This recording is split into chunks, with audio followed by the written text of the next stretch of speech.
Hello, I'm Emma Hammett from First Aid for Life and onlinefirstaid.com.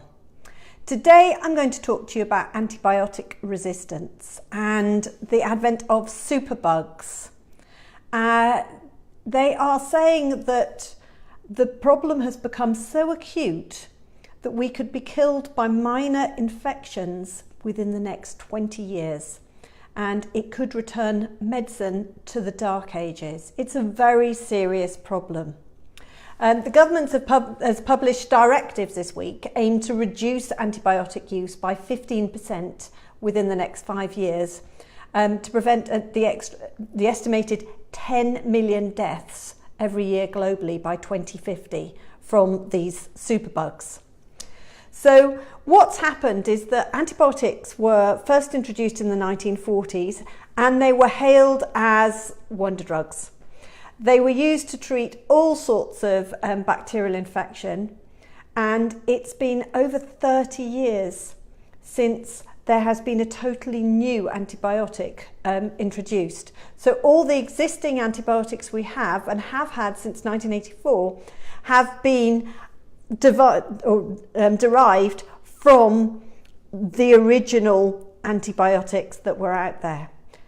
The issue is that the antibiotics kill the bacteria, and when you take a course of antibiotics, you are prescribed sufficient antibiotics to kill the majority or all the bacteria in your infection.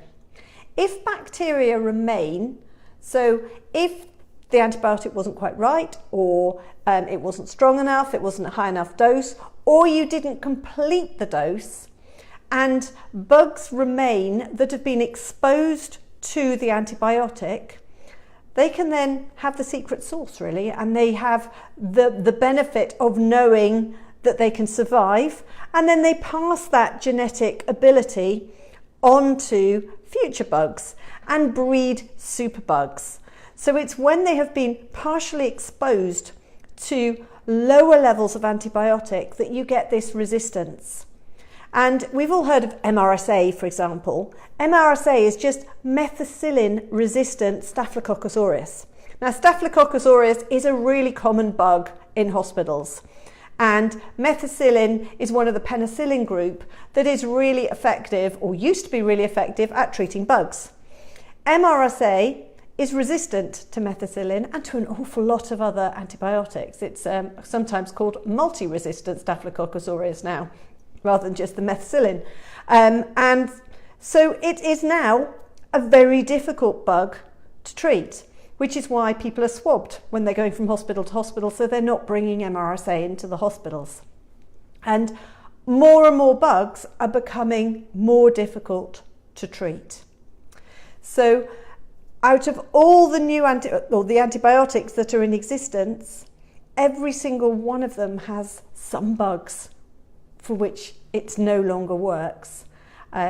So there isn't a one mega drug, an IV domestos, if you like, that can wipe out infections, and they shouldn't be. So we are still, testing for the right antibiotic to treat the right infection, and that's how we should go. But it means that if you have a very serious infection and there are multi-resistant elements involved in it, it will be a much harder infection to treat. And why it's come about is that we have used too many antibiotics. We thought of them as wonder drugs, got very excited, and people started putting them in all sorts of daft stuff. Even today, we have antibiotics put in our fish, in our farm animals, to prevent them from getting bugs. If the farm animals and the fish are taking the antibiotics and we are then eating them, then we are ingesting their antibiotics secondhand.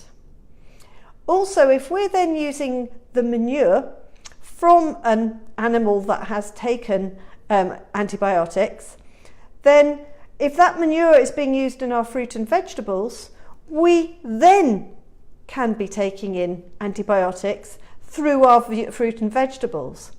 And think of all the humans walking around that are on antibiotics. Even with the best processing of our water, there will still be some, or there's likely to still be some residual antibiotics within our water system. So we are always being exposed to low levels of antibiotics. And it's that low level of antibiotic that gives our bugs the heads up and allows them the ability to develop more and more resistance. So the government has got involved, and it says that they have got targets now. They need to reduce the use of antibiotics in humans by 15% over the next 5 years, and to cut antibiotic use in animals by 25% from 2016 levels by next year. So they're pretty aggressive targets, and rightly so.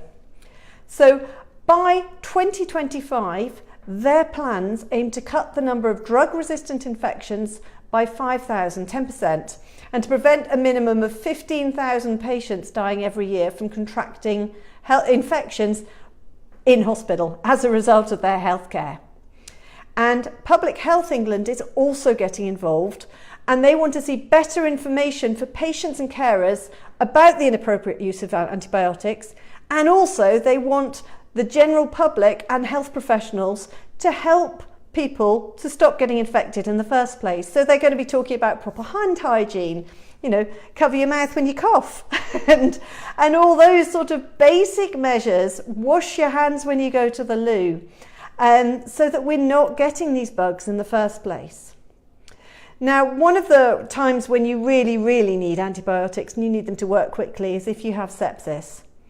If you have sepsis, we've all seen programs and awful things where people have had brain damage as a result of sepsis, they've had amputations, all sorts of horrendous things, life-changing and fatalities from sepsis. If sepsis is treated promptly and appropriately with antibiotics that work, then the person can make a full recovery in many instances. So it is really important that we have those antibiotics for when we need them. Now, one of the main issues is that antibiotics are overprescribed. So 90% of the antibiotics are prescribed by GPs.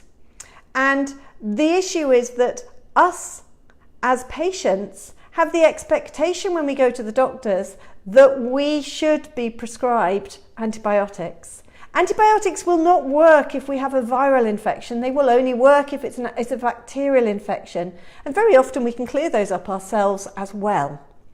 So 50% of patients seeing their doctor for a cough or cold leave with a prescription for antibiotics, even though those conditions are usually viral and they will usually clear up on their own. And it's because of patient expectations. And a recent study revealed that 38% of people expect to leave their GP surgery with a prescription for antibiotics, and they don't feel they're getting value if they don't. So we need to change that. And I was talking to a fantastic GP at London Borough of Tower Hamlets the other day, and they have a name and shame system within their practices where they publish which GP practices are prescribing the most antibiotics, and then they encourage them to talk to the other practices and work out how they can reduce that and increase best practice. So the other thing the government's doing is they're introducing a new payment model for pharmaceutical companies. So at the moment, pharmaceutical companies are paid and reimbursed by the number of drugs that they sell. However, what they're trying to do is to turn this on their head and pay them in terms of the value of their drugs to the NHS. And in doing this, they're trying to incentivize them to produce more antibiotics and more really useful drugs that will make a huge difference to the NHS. So I hope that's been helpful to you. I found it fascinating reading up all sorts of different things about this. It's a very scary situation, and let's hope we can turn it around. That's Emma Hammett from First Aid for Life and onlinefirstaid.com.